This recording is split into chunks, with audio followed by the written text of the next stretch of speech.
Hello students, welcome to our channel Ganit Kaksha. Myself Mohammad Nooran. और आज के इस वीडियो में हम लोग कंटिन्यू करने वाले अपने चैप्टर पीरियोडिक क्लासिफिकेशन को। पिछले वीडियोस में हम लोगों ने drawback of modern periodic table देखा, हाइड्रोजन का पोजीशन क्यों कंट्रोवर्शियल है उसे समझा, पीरियोडिसिटी इन प्रॉपर्टी क्या होता है और कौन कौन से प्रॉपर्टीज पीरियोडिक है उसे समझा। तो आई होप आप लोगों को वो सारी चीजें समझ में आई होंगी। आज के इस वीडियो में हम लोग एटॉमिक रेडियस को समझेंगे, जो कि एक पीरियोडिक प्रॉपर्टी है, किस तरीके से ये ट्रेंड चेंज करता है, कौन कौन से टाइप के एटॉमिक रेडियस होते हैं, along the group, along the period क्या क्या होता है, वो सारा चीज हम लोग इस वीडियो में कवर करेंगे।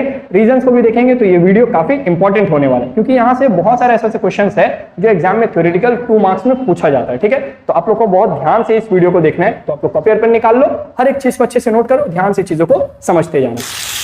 ओके, तो चलिए स्टार्ट करते हैं। पिछले वीडियोस में हम लोगों ने देखा कि पीरियोडिक टेबल में पीरियोडिसिटी इन प्रॉपर्टी शो होता है। इसका मतलब क्या है कि जब भी हम लोग एलिमेंट्स को increasing order of their atomic number के हिसाब से अरेंज कर देंगे, तो कुछ प्रॉपर्टीज है जो प्रॉपर्टी क्या करेगा, रेगुलर इंटरवल पे रिपीट करेगा। और कौन कौन सा वो प्रॉपर्टी था, जल्दी से बताओ। एटॉमिक रेडियस था, आयनाइजेशन एनर्जी था, इलेक्ट्रोनेगेटिविटी था, एक हम लिखाए थे इलेक्ट्रॉन एफिनिटी लिखाए थे, ऑक्सीडेशन था, रिडक्शन था, मेटेलिक कैरेक्टर था। खैर इतना सारा था। तो ये सारा प्रॉपर्टीज क्या करता है, रेगुलर इंटरवल पे रिपीट करता है। उसी में से आज हम लोग पढ़ेंगे एटॉमिक रेडियस। तो आप लोग हेडिंग लगाओ एटॉमिक रेडियस। ठीक है,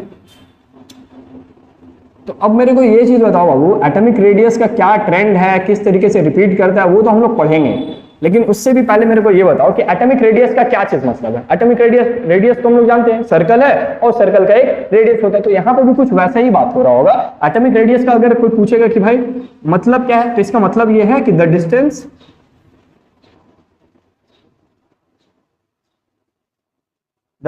of outermost orbit, एक ऐसा सबसे बाहरी orbit in which electrons are present, जिसमें इलेक्ट्रॉन्स क्या होता है, प्रेजेंट होता है। The distance of outermost orbit in which electrons are present from, कहां से, फ्रॉम न्यूक्लियस से of an atom is called atomic radius. ठीक है, तो ये चीज बहुत सिंपल सा अभी हम यहाँ पे लिखाए हैं, इतना भी आसान नहीं है या इतना भी सिंपल नहीं है। देखो हम यहाँ पे बनाए भाई, एक न्यूक्लियस बनाए और होता क्या है कि यहाँ पे एक ऑर्बिट होता है जिसमें 2 इलेक्ट्रॉन होता है। अच्छा, एक और ऑर्बिट हम लोग ले लिए जिसमें हम लोग क्या लिए, 4 इलेक्ट्रॉन ले लिए। अच्छा मेरे को एक चीज बताओ कि इसमें हम टोटल 4 इलेक्ट्रॉन लिए हैं, तो इसका एटॉमिक नंबर कितना हो गया, इसका एटॉमिक नंबर हो गया 6। और एटॉमिक नंबर 6 किसका होता है बाबू, हम बोले थे लास्ट क्लास में कि 1 से 20 तक याद होना चाहिए। तो एटॉमिक नंबर 6 किसका होता है, कार्बन का होता है। तो कार्बन का ये एटम है। खैर, तो अभी ये चीज नहीं बात करना है, हम लोग को बात करना है कि ये जो न्यूक्लियस है, इस न्यूक्लियस से ये जो आउटर मोस्ट ऑर्बिट, अच्छा इसके बाद क्या ऑर्बिट नहीं है यहाँ पे, क्या और ऑर्बिट इस तरीके से नहीं होगा, ऐसा नहीं है। यहाँ पे और भी ऑर्बिट्स है, और भी ऑर्बिट्स प्रेजेंट होता है, बट हम लोग को वो ऑर्बिट कंसीडर करना है जहां पे लास्ट मेरे को क्या मिल रहा है, इलेक्ट्रॉन। आगे जो ऑर्बिट्स होगा उन ऑर्बिट्स में इलेक्ट्रॉन प्रेजेंट नहीं होगा। ये चीज समझ में आ रहा है। तो ऐसा नहीं होता कि एक एटम के पास बस अगर 2 है तो 2 ही ऑर्बिट होता है, ऑर्बिट बहुत सारा होता है, लेकिन हम लोग सिर्फ कंसीडर कहां तक करेंगे, जहां पे हम लोग को लास्ट इलेक्ट्रॉन मिल रहा होगा, यानी आउटर मोस्ट ऑर्बिट। ठीक है, तो न्यूक्लियस से जो आउटर मोस्ट ऑर्बिट है, ये वाला जो डिस्टेंस आ रहा है, इसी डिस्टेंस को हम लोग अभी फिलहाल के लिए क्या बोल रहे हैं, हम लोग एटॉमिक रेडियस बोल रहे हैं। इतना चीज तो समझ में आ रहा है कि न्यूक्लियस से आउटर मोस्ट ऑर्बिट जिसमें इलेक्ट्रॉन प्रेजेंट है, इसका नहीं ले लेंगे हम लोग, नहीं बोलेंगे कि भाई ये वाला डिस्टेंस ले लो, ये आउटर मोस्ट ऑर्बिट का।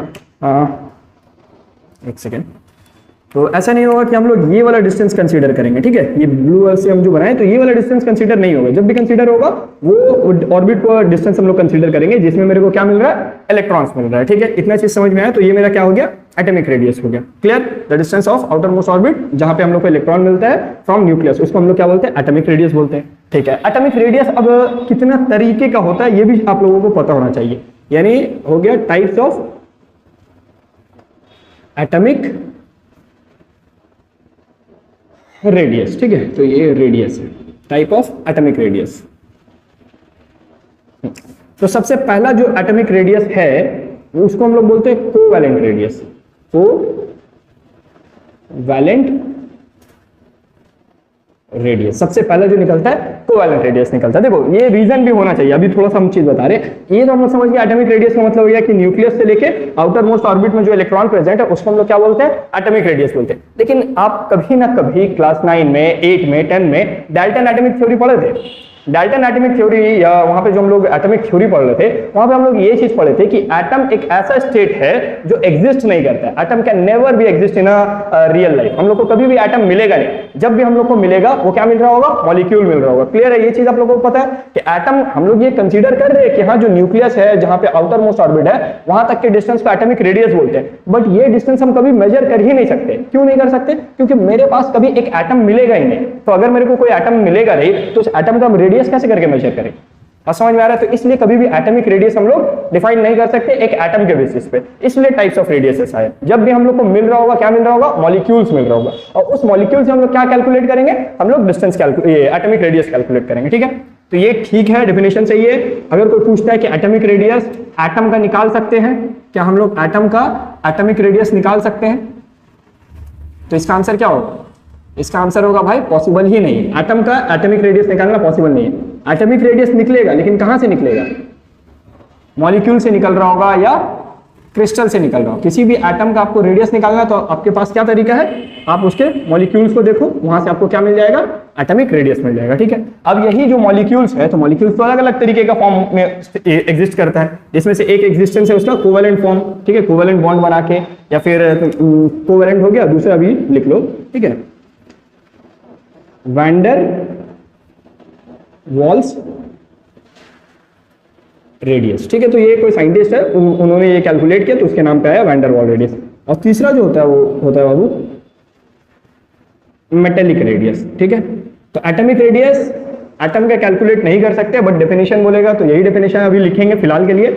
Covalent radius, van der Waals radius और मेटेलिक रेडियस, ये क्या होता है, तीनों टाइप्स ऑफ एटॉमिक रेडियस होता है जो अलग अलग एटम्स के लिए हम लोग डिफाइन करते हैं। तो अब थोड़ा सा हम लोग समझते हैं यार कि कोवेलेंट रेडियस क्या होता है। तो कोवेलेंट रेडियस देखो सिंपली यहाँ पे समझो, पहले समझने वाला चीज करो। कोवेलेंट रेडियस का मतलब होता है कि भाई जो मेरा एटम एग्जिस्ट करेगा वो एटम एक मॉलिक्यूल के फॉर्म में एग्जिस्ट करेगा। ठीक है, तो यहाँ पे हम लोग क्या ले सकते हैं, हम लोग एग्जाम्पल के तौर पर समझते हैं कि भाई ऑक्सीजन का निकाल सकते हैं, क्लोरीन का निकाल सकते हैं, हाइड्रोजन का निकाल सकते हैं। ठीक है, और कौन है, नाइट्रोजन का निकाल सकते हैं। तो ये सारा जो एटम्स है ऑक्सीजन, क्लोरीन, नाइट्रोजन, हाइड्रोजन, ये हमेशा इस फॉर्म में मिलेगा। कभी अभी आपको ऑक्सीजन ओ के फॉर्म में नहीं मिलेगा, एटम नहीं मिलेगा। जब भी मिलेगा मॉलिक्यूल मिल रहा होगा। तो इस मॉलिक्यूल का हम लोग क्या निकाल सकते हैं, हम लोग रेडियस निकाल सकते हैं। और ये क्योंकि एक कोवेलेंट बॉन्ड इन सब के बीच में कोवेलेंट बॉन्ड है, covalent bond ionic bond next chapter है वहां पे समझेंगे, लेकिन अभी समझो कि कोवेलेंट बॉन्ड है इन सब में, तो इसलिए इन सब के रेडियस को हम लोग कोवेलेंट रेडियस बोलते हैं। अच्छा, इनका स्ट्रक्चर देखने में कैसा होता है, तो इनका स्ट्रक्चर देखो कुछ इस तरीके का होगा कि भाई एक न्यूक्लियस होगा और इस तरीके से फिर एक और न्यूक्लियस होगा। ठीक है, तो ये दोनों मेरा क्या है, ये भी ऑक्सीजन का एटम है और ये भी क्या है, मेरा ऑक्सीजन का एटम है। दोनों एटम मिलकर क्या बना लिया है, मॉलिक्यूल बना लिया। यहाँ पे डबल बॉन्ड फॉर्म हो रहा है। अब यहां से यहां तक का डिस्टेंस तो हम मेजर कर सकते हैं ना, ये वाला डिस्टेंस तो मेजर कर सकते हैं। ठीक, मेजर करिए, और इस डिस्टेंस को हम मेजर करने के बाद अगर इसका हाफ कर देंगे तो क्या मेरे को ये रेडियस मिल जाएगा बाबू, मेरे को बताओ। ठीक है, बात समझ में आ रहा है हम क्या चीज बोल रहे हैं, कि ये तो पूरा मॉलिक्यूल है। इस मॉलिक्यूल में इस पहले वाले एटम से दूसरे वाले एटम तक का जो मॉलिक्यूल न्यूक्लियस है, उन दोनों न्यूक्लियस के बीच का डिस्टेंस मेजर कर लिया और उसको हाफ किया तो मेरे को क्या मिल गया, रेडियस मिल गया। तो इस रेडियस को हम लोग क्या बोलते हैं, हम लोग कोवेलेंट रेडियस बोलते हैं। डेफिनेशन क्या लिखोगे, डेफिनेशन में आप लिखोगे half distance of half of the distance of two nucleus of same atom in a covalent bond या कोवेलेंट बॉन्डेड। ठीक है, तो क्या चीज बोल रहे हैं कि भाई हाफ डिस्टेंस क्या लेना है, हाफ डिस्टेंस ले लो। किसका किसका हाफ डिस्टेंस ले लो, दो न्यूक्लियस का जो कि सेम एटम का होना चाहिए। ये भी ऑक्सीजन का और ये भी ऑक्सीजन का होना चाहिए। ऐसा ना हो कि एक आप ले लो भाई HCl, तो एक जगह आपके पास क्या रहेगा, हाइड्रोजन का, और एक जगह पे आपके पास क्या रहेगा, क्लोरीन का। तो ये वाला चीज में अगर आप कैलकुलेट करोगे तो ये आंसर आपको क्या मिलेगा, गलत मिल रहा होगा। ऐसा नहीं होगा कि आप मॉलिक्यूल मतलब अलग अलग एटम्स के बीच का डिस्टेंस कैलकुलेट करोगे। जब भी आप कैलकुलेट करोगे दोनों साइड सेम एटम होना चाहिए। ठीक है, एटम सेम हुआ, उन दोनों का जो न्यूक्लियस का डिस्टेंस है क्योंकि कोवैलेंट बॉन्ड फॉर्म हो रहा होगा, उसका जो हाफ कर देंगे वो मेरा रेडियस हो जाएगा, और इस रेडियस को हम लोग क्या बोलेंगे, कोवैलेंट रेडियस बोलेंगे। ठीक है, तो ये हमेशा कोवैलेंट टाइप ऑफ एटम्स या कोवैलेंट टाइप्स ऑफ मॉलिक्यूल्स के लिए ही डिफाइंड होता है, जिसमें आपका एग्जांपल है oxygen, chlorine, hydrogen and nitrogen. इतना ज्यादा आपसे पूछेगा नहीं, बस आपसे चांसेस है कि एटॉमिक रेडियस पूछ ले, टाइप्स ऑफ एटॉमिक रेडियस, इतना इन सब का डेफिनेशन तो ऐसा नहीं पूछना चाहिए। ठीक है, अब आता है वैन डर वाल रेडियस क्या। तो देखो इसको भी थोड़ा सा समझते हैं, वैन डर वाल रेडियस क्या है, ये तो मंथ है ना। वैन डर वाल रेडियस आपको क्या बोलता है, ये तो हो गया कि एक मॉलिक्यूल है, उस एक मॉलिक्यूल में ही हम लोग क्या किए, दोनों जो एटम है उन दोनों का बीच का डिस्टेंस जो है उसको हाफ कर लिया। वैन डर वाल ऐसा नहीं बोलता, वैन डर वाल क्या बोलता है कि देखो यार, ऐसा तो है नहीं कि एक मॉलिक्यूल एग्जिस्ट करेगा। अगर हम एक बॉक्स लेते हैं, इस बॉक्स के अंदर में हम क्या रखते हैं, इस बॉक्स के अंदर में लेट से अगर हम हाइड्रोजन रख देते हैं, हाइड्रोजन गैस, तो हाइड्रोजन गैस का बहुत सारा मॉलिक्यूल इसके अंदर आ जाएगा। यहाँ पे एक मॉलिक्यूल रहेगा हाइड्रोजन का, इस तरीके से, यहाँ पे एक मॉलिक्यूल रहेगा हाइड्रोजन का, इस तरीके से, यहाँ पे एक मॉलिक्यूल रहेगा। अच्छा, यहाँ पे हम H लिख दे रहे हैं, ठीक है, तो थोड़ा सा समय लगेगा। ये H मतलब न्यूक्लियस है, हाइड्रोजन का न्यूक्लियस है, ठीक है, यहाँ पे H, ठीक है। तो ये एक मॉलिक्यूल है, ये एक मॉलिक्यूल है, ये एक मॉलिक्यूल है। थोड़ा सा अच्छा से समझना, जब हम लोग एक ही मॉलिक्यूल में उन दोनों का क्या करेंगे, न्यूक्लियस के बीच का डिस्टेंस का हाफ करेंगे, तब वो रेडियस कौन सा रेडियस कहलाएगा, कोवैलेंट रेडियस कहलाएगा। लेकिन अगर हम लोग एक ये मॉलिक्यूल ले और एक ये मॉलिक्यूल ले, और इन दोनों मॉलिक्यूल के जो नियरेस्ट एटम्स है, नियरेस्ट हाइड्रोजन एटम, उनके डिस्टेंस को मेजर करके हाफ करे, तब जो रेडियस मिलेगा वो मेरा कौन सा रेडियस कहलाएगा, वैन डर वाल रेडियस कहलाएगा। वैन डर वाल रेडियस का मतलब समझो कि भाई ऐसा नहीं है कि आप एक एटम से कंसीडर करोगे, थोड़ा बड़ा करते हैं, ठीक है। तो ये हो गया आपके पास, तो ये एक फर्स्ट मॉलिक्यूल,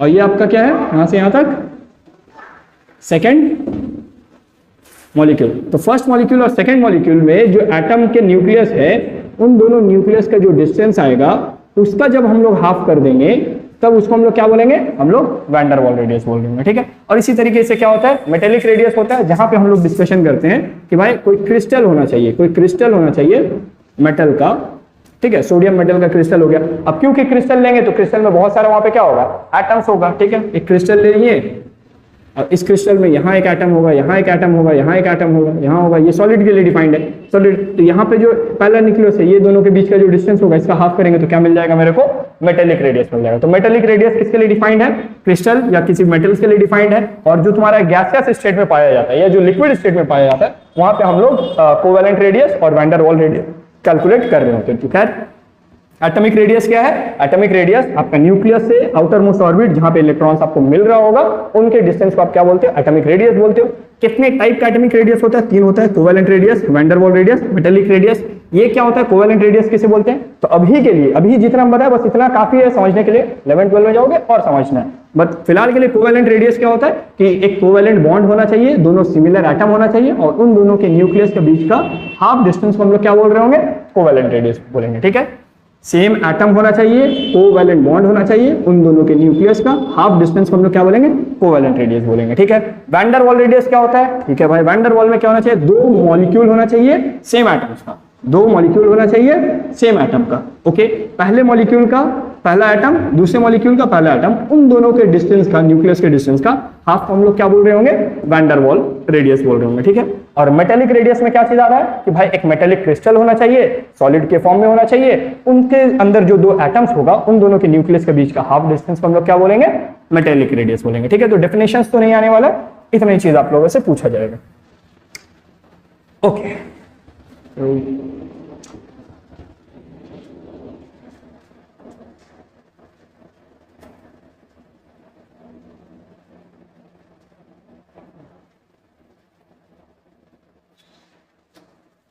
ओके, तो अब थोड़ा सा हम लोग पीरियोडिक टेबल में किस तरीके से एटॉमिक रेडियस के ऊपर ट्रेंड काम करता है उसको हम लोग देखते हैं। तो थोड़ा सा इसको हम डाल लेते हैं कि भाई ये तो हो गया। आई होप आप लोग कॉपी कर लिए होंगे, कॉपी कर लेना, एक बार वीडियो को पीछे ले जाकर थोड़ा सा इसको कॉपी कर लेना, स्पेस चाहिए भाई तभी हो रहा होगा, ओके। तो देखो हम लोग समझते हैं यार पीरियोडिक टेबल में क्या चीज हो रहा है। हम ट्रेंड बताना काफी आसान है, ठीक है। आपको ट्रेंड का मतलब क्या चीज बोल रहे हैं ना कि आपका जैसे ये पीरियोडिक टेबल है, ठीक है, इस पीरियोडिक टेबल में इस तरीके का कुछ है ना, ठीक है, S block, D block, P block है। तो ये जो भी है आप लोग का, हम लोग क्या कर सकते हैं, हम लोग के पास एक ग्रुप होता है और हम लोग के पास एक पीरियड होता है। तो हम लोग या तो अलोंग ग्रुप मूव कर रहे होंगे या तो हम लोग अलोंग पीरियड मूव कर रहे होंगे, ठीक है। अलोंग ग्रुप का मतलब क्या हो गया कि एक पर्टिकुलर ग्रुप को देखेंगे, एक ग्रुप को देखेंगे, एक ग्रुप को देखेंगे, इस तरीके से। तो जब हम लोग ग्रुप वाइज देखेंगे तो हम लोग उसको अलोंग ग्रुप बोलेंगे, या तो बोलेंगे टॉप से लेके नीचे तक यानी बॉटम तक। तो इसको हम लोग और क्या बोल सकते हैं, top to bottom. I hope आप लोग को यहां तक दिख रहा होगा, ठीक है। दूसरा क्या होगा, अलोंग पीरियड। अलोंग पीरियड में क्या हो गया, इस तरीके से रो वाइज, ठीक है, एक रो वाइज, और ग्रुप में आपका क्या होगा, कॉलम वाइज। तो अलोंग पीरियड को हम लोग क्या बोलेंगे, लेफ्ट टू राइट। तो एग्जाम में आपसे क्वेश्चन जो पूछा जाएगा, एग्जाम में क्वेश्चन भी इसी तरीके से पूछा जाएगा, what will be the trend shown in atomic radius along the group, what will be the trend shown in atomic radius left to right. तो आपको फिर वहां पे बताना होगा कि लेफ्ट टू राइट में एटॉमिक रेडियस में क्या ट्रेंड है और अलोंग द ग्रुप या टॉप टू बॉटम में एटॉमिक रेडियस का क्या ट्रेंड है, ठीक है। ट्रेंड समझना है, समझेंगे, ओके, ठीक है। तो देखो हम डायरेक्टली पहले हम लिख दे रहे हैं भाई, अलोंग, ऐसे नहीं लिखते हैं, लिखते हैं पहले for atomic radius. Atomic radius के लिए बात कर रहे हैं, एटॉमिक रेडियस के लिए क्या बात करें, अलोंग ग्रुप बात करेंगे। अलोंग ग्रुप का मतलब क्या हो गया, top to bottom, okay. Top to bottom जब भी आप आओगे, आपका एटॉमिक रेडियस क्या होगा बाबू, एटॉमिक रेडियस इंक्रीजेस, ये याद रखना है, ठीक है। क्यों होगा वो अभी हम लोग समझेंगे, ठीक है। क्यों होगा, एटॉमिक रेडियस क्यों इंक्रीज करेगा वो अभी हम लोग समझेंगे, लेकिन पहला पॉइंट तो आपको दिमाग में रखना है, ठीक है। अलोंग पीरियड अगर हम लोग बात करेंगे तो यानी क्या हो जाएगा, लेफ्ट टू राइट। तो जब हम लोग लेफ्ट से राइट मूव कर रहे होंगे, एटॉमिक रेडियस उस वक्त क्या होगा, उस टाइम एटॉमिक रेडियस आपका डिक्रीज करेगा। एक चीज याद रखना कि अगर आपका टॉप टू बॉटम इंक्रीज हो रहा है तो लेफ्ट टू राइट आपका क्या करेगा, डिक्रीज करेगा। तो एक आप याद कर लोगे तो दूसरा आपको ऑटोमेटिकली याद रह जाएगा, ठीक है। लेकिन याद रखना, रीजंस के साथ समझना वो ज्यादा बेहतर है, ओके। अब थोड़ा सा समझते हैं कि atomic radius left to right increase क्यों करता है, ठीक है, along the group top to bottom increase क्यों करता है। ऊपर से जब हम लोग नीचे आएंगे तो देखो हमें एक ग्रुप वन का हम कंसीडर कर रहे हैं। अच्छा मेरे को पहले बताओ कि ग्रुप वन में कौन कौन से एलिमेंट है, लास्ट क्लास में तो याद करवाएं, तो जल्दी से बताओ अलोंग ग्रुप वन में कौन कौन से एलिमेंट है, हे, ली, ना, की, रबड़ी, सस्ती, खिरी, ठीक है। तो इतना सारा है। अब मेरे को बताओ कि इन सब का एटॉमिक नंबर कितना है, याद रखने बोले थे, इसका 1 है, इसका 3 है, इसका 11 है, इसका 19 है, इसका तो हमको भी याद नहीं है, ठीक है। इसका आई थिंक 18 आप ऐड करोगे ना तो ये आपका 37 हो जाएगा, इसमें 32 ऐड कर देना, तो कुछ आएगा आपका आई थिंक 32 ऐड करोगे ना, 32, तो ये सही 69 आएगा। फिर इसमें आप 32 ऐड करोगे तो ये 1 और 101 हो रहा है, 101 हो रहा है। तो देख लेना एक बार क्या है इधर का, तो हम श्योर नहीं है बट इतना तक तो सही है, ठीक है। यहाँ तक तो सिलेबस का पार्ट है। खैर अभी हम बोल रहे थे अलोंग द ग्रुप, तो जब आप इसको इसका इलेक्ट्रॉनिक कन्फिग्रेशन करो मेरे को बताओ। तो इलेक्ट्रॉनिक कन्फिग्रेशन जब हम लोग करेंगे तो हाइड्रोजन का एक ऑर्बिट होगा जिसमें एक इलेक्ट्रॉन होगा। लिथियम के लिए जब हम लोग करेंगे, यहाँ पे बना ले, हाइड्रोजन के लिए एक ऑर्बिट होगा, एक इलेक्ट्रॉन होगा। लिथियम के लिए देखो बाबू, पहला ऑर्बिट में 2 इलेक्ट्रॉन और उसके बाद एक बचा हुआ इलेक्ट्रॉन नेक्स्ट ऑर्बिट में। सोडियम के लिए आओगे, पहला ऑर्बिट में 2 इलेक्ट्रॉन, दूसरे ऑर्बिट में 8 इलेक्ट्रॉन। इसके बाद एक और ऑर्बिट लगेगा जिसमें इसका एक और एक्स्ट्रा। और इसी तरीके से जब आप पोटेशियम का बनाओगे तो वहां पे 4 ऑर्बिट, इसमें 5, इसमें 6, इसमें 7 होगा। यानी एक चीज समझना है कि जब भी हम लोग ग्रुप वाइज यानी टॉप टू बॉटम देखते हैं तो वहां पे जो ऑर्बिट्स होता है वो क्या होता है, इंक्रीज करता जाता है। ऑर्बिट, नंबर ऑफ ऑर्बिट देखो ना, पहले इसमें कितना है, एक ऑर्बिट है यहां से यहां तक। अगर हम एटॉमिक रेडियस कैलकुलेट करेंगे तो यही ना इसका एटॉमिक रेडियस आएगा, ठीक है। दूसरे केस में देखो यहां से यहां तक, सेकंड तक, तो एटॉमिक रेडियस क्या हुआ, बढ़ा। तीसरे वाले में क्या हुआ, देखो एक और ऑर्बिट बढ़ गया, इसमें क्या हुआ, एटॉमिक रेडियस बढ़ा, इसके बाद वाले में भी क्या होगा, ऑर्बिट बढ़ेगा, इसमें भी ऑर्बिट बढ़ेगा, इसमें भी ऑर्बिट बढ़ेगा। तो क्योंकि लगातार ऑर्बिट इंक्रीज करता जाता है, इस वजह से यहाँ पे एटॉमिक रेडियस का क्या देखने को मिलता है, इंक्रीज देखने को मिलता है। तो अगर एग्जाम में पूछता है एक क्वेश्चन, क्या करें, इसको भी मिटा लेते हैं क्योंकि इसका भी तो अब जरूरत है नहीं, ठीक है, तो इसको भी हम लोग मिटा ले रहे हैं। तो एग्जाम में क्वेश्चन आप लिखो, क्वेश्चन ये पूछा जा सकता है कि why the atomic radius increases along the group. अगर हम लोग ग्रुप में बात करेंगे तो ग्रुप में एटॉमिक रेडियस क्यों इंक्रीज करेगा, ठीक है। क्वेश्चन क्या हम बोले, व्हाई, देखो एटॉमिक रेडियस में थोड़ा सा टाइम दे रहे हैं ताकि आपको आगे ज्यादा दिक्कत नहीं होगा, आयनाइजेशन एनर्जी, इलेक्ट्रोनेगेटिविटी में इतना सोचना नहीं पड़ेगा, क्योंकि आप इस चीज को अच्छे से समझ के जा रहे हो, आपका आधा काम यहीं पे कंप्लीट हो गया, ठीक है। Why atomic radius increases along group नहीं सर, ग्रुप, ओके सॉरी, ठीक है। तो क्यों इंक्रीज होता है, तो हम लोग इसका आंसर क्या बोलेंगे कि भाई जब भी हम लोग ग्रुप में मूव करते हैं तो जो नंबर ऑफ ऑर्बिट्स क्या होता है, इंक्रीज होता जाता है, लगातार हर एक पीरियड में आपका नंबर ऑफ ऑर्बिट्स इंक्रीज होता है। अब क्योंकि नंबर ऑफ ऑर्बिट्स इंक्रीज हो रहे हैं तो जो एटॉमिक रेडियस है वो क्या है, न्यूक्लियस से आउटर मोस्ट ऑर्बिट, न्यूक्लियस से आउटर मोस्ट ऑर्बिट, ऑर्बिट एक बढ़ चुका है तो आपका डिस्टेंस ऑटोमेटिकली क्या होगा, बढ़ जाएगा, ठीक है। तो यही हम लोगों का आंसर भी हो जाएगा कि when we move along group in periodic table में जब हम लोग along group मूव करते हैं, the number of orbits increases gradually, लगातार क्या होता है, इंक्रीज करता है। रिजल्ट में क्या मिलता है, इंक्रीज इन एटॉमिक रेडियस, ठीक है। तो एटॉमिक रेडियस में भी क्या निकलता है, इंक्रीज देखने को मिलता है। अच्छा, एक और चीज याद रखना कि हम जो आयनाइजेशन एनर्जी या इलेक्ट्रोनेगेटिविटी जब पढ़ेंगे तो सब में रीजन यही होगा। अगर अलोंग द ग्रुप बोल रहे हैं कि अलोंग द ग्रुप इंक्रीज हो रहा है या डिक्रीज हो रहा है, तो उन सब का रीजन यही होगा कि नंबर ऑफ ऑर्बिट क्या हो रहा है, बढ़ रहा है। और अच्छा यहाँ पे देखो अलोंग द पीरियड यानी लेफ्ट टू राइट क्या हो रहा है, डिक्रीज हो रहा है एटॉमिक रेडियस। जो एटॉमिक रेडियस के डिक्रीज होने का रीजन होगा वही आयनाइजेशन एनर्जी का भी रीजन होगा, वही आपका इलेक्ट्रोनेगेटिविटी का भी रीजन होगा। तो क्योंकि रीजन सब में सेम रहने वाला है तो इसलिए हम बोल रहे हैं आप एटॉमिक रेडियस को एकदम ध्यान से समझो, सेम आंसर रहेगा, बस आपको वहां पे क्या चेंज करना होगा, एटॉमिक रेडियस की जगह आयनाइजेशन एनर्जी, इलेक्ट्रोनेगेटिविटी, इस तरीके से। प्लीज इसको थोड़ा सा अच्छा से समझना, ठीक है। अब आते हैं, आई होप समझ में आया होगा, क्योंकि नंबर ऑफ ऑर्बिट लगातार इंक्रीज हो रहा है तो जो रेडियस होगा एटॉमिक रेडियस वो भी क्या करेगा, इंक्रीज करेगा। अब आता है बात कि along the period left to right जब जाते हैं तो एटॉमिक रेडियस डिक्रीज क्यों करने लगता है, ठीक है। तो डिक्रीज क्यों करने लगता है इसको भी हम लोग कंसीडर करें। मिटा दें ये वाला एग्जांपल क्योंकि हो गया, अलोंग द ग्रुप तो देख लिए, ठीक है, तो मिटा दें। अब आप लोग देखो सेकंड पीरियड में कौन कौन सा एलिमेंट है और जल्दी से हमको बताओ कि सेकंड पीरियड में कौन कौन सा, पीरियड का मतलब हो गया इस तरीके से, आप अपने बुक में देखो कौन कौन सा एलिमेंट है, ठीक है। तो पीरियड 2 में कौन कौन सा एलिमेंट है, सबसे पहले आपका लिथियम आ गया बाबू, फिर आपका beryllium, boron, carbon, nitrogen, oxygen, fluorine, neon, है ना। तो इतना सारा एलिमेंट है, हम लोग को सब नहीं कंसीडर करते, हम लोग लेट से कार्बन, नाइट्रोजन, ऑक्सीजन और फ्लोरीन को कंसीडर करते हैं, ठीक है। इन सबको हटा देते हैं और सिर्फ 4 को लेते हैं, कार्बन, नाइट्रोजन, ऑक्सीजन और फ्लोरीन। अच्छा, कार्बन क्योंकि पीरियड नंबर 2, अच्छा एटॉमिक नंबर पहले बोलो, एटॉमिक नंबर कितना है, 6, 7, 8, 9, इजी भाई, ठीक है, इंक्रीजिंग ऑर्डर में। अब मेरे को इसको अरेंज करके दिखाओ, तो अरेंज जब करोगे तो आपको पता चलेगा कि पहले ऑर्बिट में 2 इलेक्ट्रॉन और उसके बाद वाले ऑर्बिट में 4 इलेक्ट्रॉन जाएगा, ठीक है।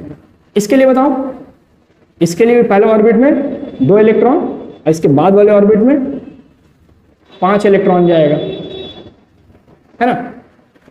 ऑक्सीजन के लिए पहले ऑर्बिट में 2 इलेक्ट्रॉन और इसके बाद वाले में 6 इलेक्ट्रॉन जाएगा, 6।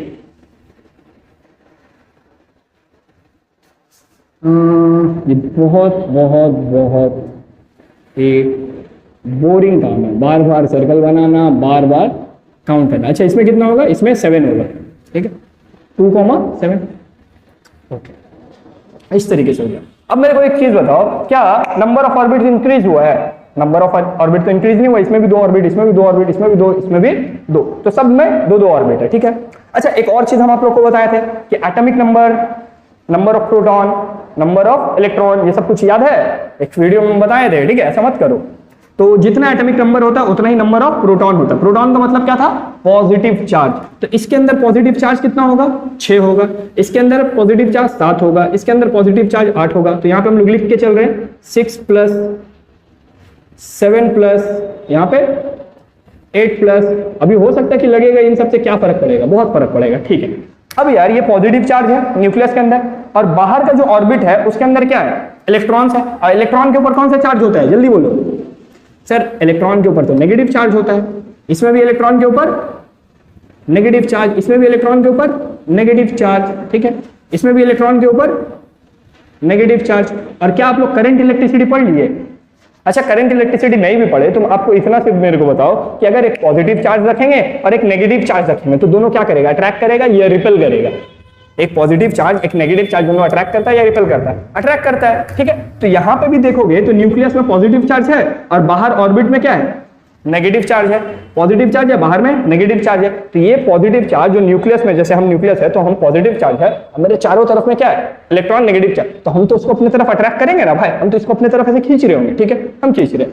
अब मेरे को एक और चीज बताओ कि ये पॉजिटिव चार्ज नेगेटिव चार्ज यहाँ पे 6 है और बाहर में 4 इलेक्ट्रॉन है, तो यहाँ पे ज्यादा खींच रहा होगा, या 7 पॉजिटिव चार्ज बाहर 5 इलेक्ट्रॉन को यहाँ ज्यादा खींच रहा होगा, या यहाँ पे ज्यादा अट्रैक्शन होगा, या यहाँ पे ज्यादा अट्रैक्शन। अट्रैक्शन कहाँ पे ज्यादा होगा? तो अट्रैक्शन किस पे डिपेंड करता है? अगर याद है, अगर आप करंट इलेक्ट्रिसिटी पढ़े हो तो वहां पे आपका था कि force is directly proportional to product of charge, यानी चार्ज का वैल्यू जितना ज्यादा होगा फोर्स ऑफ अट्रैक्शन में क्या होगा, उतना ज्यादा होगा। तो क्योंकि आप देखोगे line by line atomic number increase हो रहा है, पॉजिटिव चार्ज इंक्रीज हो रहा है, number of negative charge increase हो रहा है। तो क्योंकि चार्ज यहाँ पे बहुत ज्यादा है तो यहाँ पे अट्रैक्शन क्या होगा, बहुत हाई होगा। चार्ज ज्यादा तो अट्रैक्शन ज्यादा, चार्ज कम तो अट्रैक्शन कम। तो यहां पे हम अट्रैक्शन कम करेंगे तो रेडियस कम छपेगा।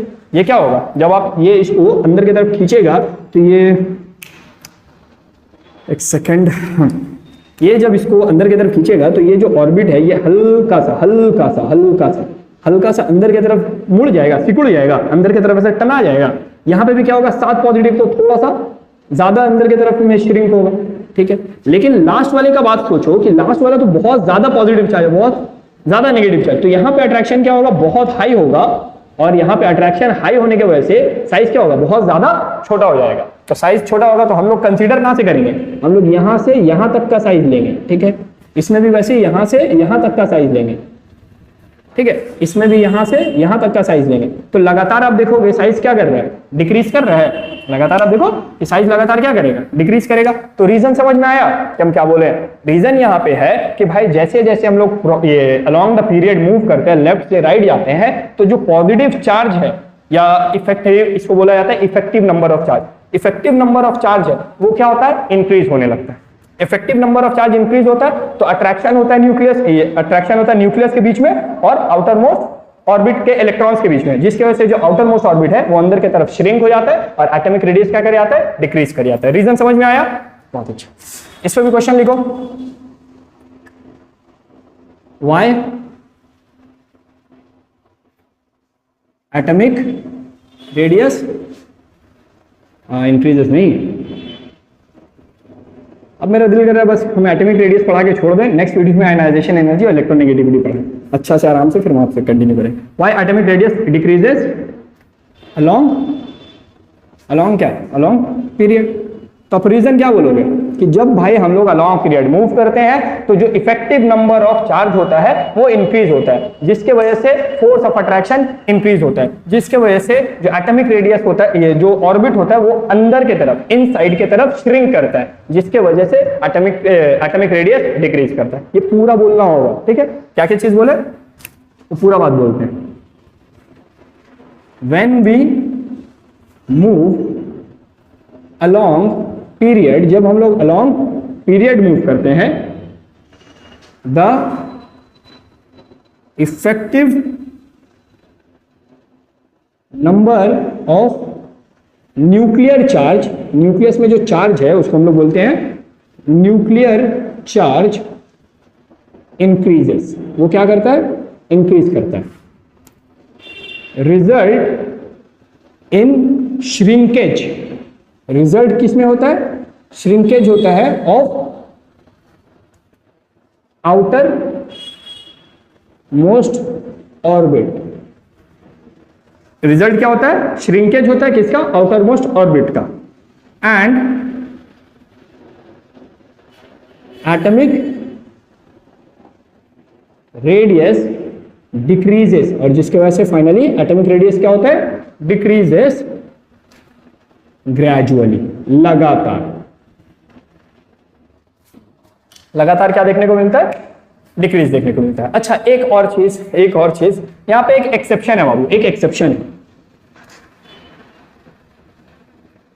ठीक है? एक एक्सेप्शन है। एक्सेप्शन क्या होता है? एक्सेप्शन का मतलब वो होता है कि जो ट्रेंड चल रहा है उस ट्रेंड से कुछ एकदम अलग हो जाना, कुछ हट के हो जाने को हम लोग क्या बोलते हैं? केमिस्ट्री में एक्सेप्शंस बोलते हैं, ठीक है? और केमिस्ट्री में बहुत सारा एक्सेप्शन है, बहुत सारा, ठीक है? कुछ भी भाई फिक्स नहीं है। ओके, क्या है एक्सेप्शन वो समझते हैं। देखो, अगर हम लोग यहाँ पे समझे, ये पीरियोडिक टेबल गंदा सा पीरियोडिक टेबल है, बट जो है यही है, ठीक है?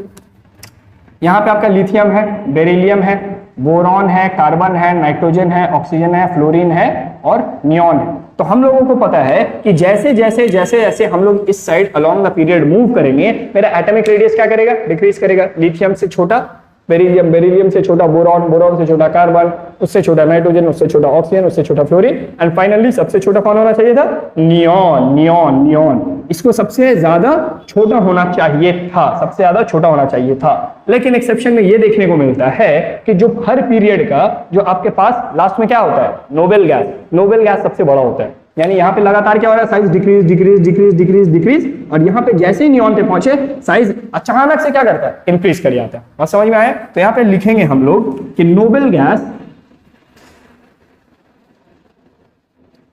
इज, अच्छा ये ट्रेंड सिर्फ पीरियड वाइज ही फॉलो होता है। अलोंग द ग्रुप बात करेंगे तो यहाँ पे क्या हो रहा है? ठीक लगातार इंक्रीज होगा, लेकिन पीरियड वाइज में ऐसा नहीं होता। पीरियड वाइज में क्या होता है? जो आपका नोबेल गैस होता है वो सबसे बड़ा होता है। Noble gas is largest in their respective period। जिस पीरियड का वो नोबेल गैस है उस पीरियड में नोबेल गैस सबसे बड़ा होगा, ठीक है? अगर आप पहले पीरियड का बात करोगे, ठीक है, तो पहले पीरियड में आपका कौन कौन है? पहले पीरियड में हाइड्रोजन है, हीलियम है। हाइड्रोजन और हीलियम में अब मेरे को बताओ कि कौन नोबेल गैस है? हाइड्रोजन और हीलियम में आपका हीलियम नोबेल गैस है, तो हीलियम क्या होगा? यहाँ पे लार्जेस्ट होगा। लार्जेस्ट हम बात कर रहे हैं, ठीक है? स्मॉलेस्ट का बात ही नहीं हो रहा है। ओके, दूसरा जो पीरियड है, दूसरे पीरियड में आपके पास कौन कौन था? Lithium, beryllium, boron, carbon, nitrogen, oxygen, fluorine और नियॉन। Helium, neon. तो यहाँ पे नियॉन क्या हो जाएगा? लार्जेस्ट हो जाएगा। उसके बाद वाला अगर आप पीरियड का बात करोगे तो उसमें आपका हीलियम, नियॉन, आर्गन आपका क्या हो जाएगा? लार्जेस्ट हो जाएगा। तो हर पीरियड में जो नोबेल गैस होगा वो क्या होगा? लार्जेस्ट होगा। तो ये आपका एक्सेप्शन हो सकता है। इस पे एग्जाम में क्वेश्चन कैसे आ सकता है? एग्जाम में क्वेश्चन आ सकता है जैसे कि हम क्वेश्चन यहीं पे लिख लेते हैं ना, क्वेश्चन नहीं लिख रहे हम, आपको ऐसे ही बोल रहे हैं, ठीक है? क्वेश्चन नहीं लिख रहे, क्वेश्चन आप खुद लिखो, जगह भी नहीं है ना, समझो थोड़ा सा। कार्बन है, फ्लोरीन है और नियॉन, ऐसे करके हम दे दिए, ठीक है? और अगर हम पूछते हैं यहाँ पे बाबू, चलो ऑक्सीजन देते हैं, ठीक है? ऑक्सीजन, कार्बन, फ्लोरीन और नियॉन, इन चारों में से सबसे लार्जेस्ट कौन है? Which among the following is the largest? तो बच्चा क्या सोचेगा कि अरे यार सर तो मेरे को बताया था ऐसे ऐसे जाते हैं तो डिक्रीज करेगा, जैसे जैसे हम लोग पीरियड में मूव करेंगे डिक्रीज करेगा, यानी छोटा होते जाएगा। तो इधर पे जो होगा सबसे छोटा, जो इधर सबसे पहले आ रहा है वो क्या होगा? सबसे बड़ा। सबसे पहले कौन आ रहा है? कार्बन आ रहा है ना, कार्बन। तो कार्बन क्या होगा? बड़ा होगा। ऑक्सीजन छोटा होगा, फ्लोरीन उससे छोटा, नियॉन सबसे छोटा। तो बच्चा टिक किसको करके आएगा? बच्चा कार्बन को टिक करके आएगा। लेकिन क्योंकि वो ये पॉइंट नहीं पढ़ा है कि नोबेल गैस हर पीरियड का क्या होता है? सबसे लार्जेस्ट होता है, तो वो नियॉन को टिक नहीं कर पाएगा। और आंसर क्या है? नियॉन है। दूसरा नेम में क्वेश्चन आ सकता है, in period 2 which is the largest atom? In period 2 which is the largest atom? तो आपको पीरियड 2 में सबसे लार्जेस्ट कौन है? नियॉन है। पीरियड 3 में सबसे लार्जेस्ट कौन है? आर्गॉन है, ठीक है? तो इस तरीके से क्वेश्चंस फ्रेम होता है, तो आपको कॉन्सेप्ट अच्छे से पता होना चाहिए। ये जो दो हम पॉइंट लिखवाए हैं ये आप प्लीज अच्छे से समझो, क्योंकि इन्हीं दो क्वेश्चन, इन्हीं दो पॉइंट्स के ऊपर आयनाइजेशन एनर्जी भी बेस्ड है, इलेक्ट्रोनेगेटिविटी भी बेस्ड है, और आगे जो भी ट्रेंड हम लोग पढ़ रहे होंगे वो इन्हीं दो के बेसिस पे पढ़ेंगे कि भाई एटॉमिक रेडियस डिक्रीज क्यों करता है अलोंग द पीरियड। बार बार तो कैप ही गिर जा रहा है। तो along the period atomic radius क्यों इंक्रीज करता है? अलोंग द पीरियड बोल रहे ना, along the group atomic radius क्यों इंक्रीज करता है? क्योंकि नंबर ऑफ ऑर्बिट इंक्रीज होता है। Along the period atomic radius क्यों डिक्रीज करता है? क्योंकि effective number of charge increase कर जाता है, श्रिंकेज हो जाता है एटॉमिक का साइज का, और इस वजह से वहां पे क्या हो जाता है? डिक्रीज इन एटॉमिक रेडियस देखने को मिलता है। आयनाइजेशन एनर्जी, इलेक्ट्रोनेगेटिविटी सब इसी चीज के ऊपर बेस्ड है। तो आई होप आप लोगों को ये चीज समझ में आया होगा। यहीं पे क्लास को हम एंड रख रहे हैं क्योंकि हम नहीं चाहते कि भाई बहुत ज्यादा कमजोरी हो जाए, ठीक है। तो नेक्स्ट वीडियो में हम लोग आयनाइजेशन एनर्जी और इलेक्ट्रोनेगेटिविटी को पढ़ेंगे। तब तक के लिए आप इस वीडियो को बहुत ध्यान से देखो क्योंकि ये बहुत इंपॉर्टेंट वीडियो है, ठीक है। तो पढ़ाई लिखाई करते रहो। All the very best.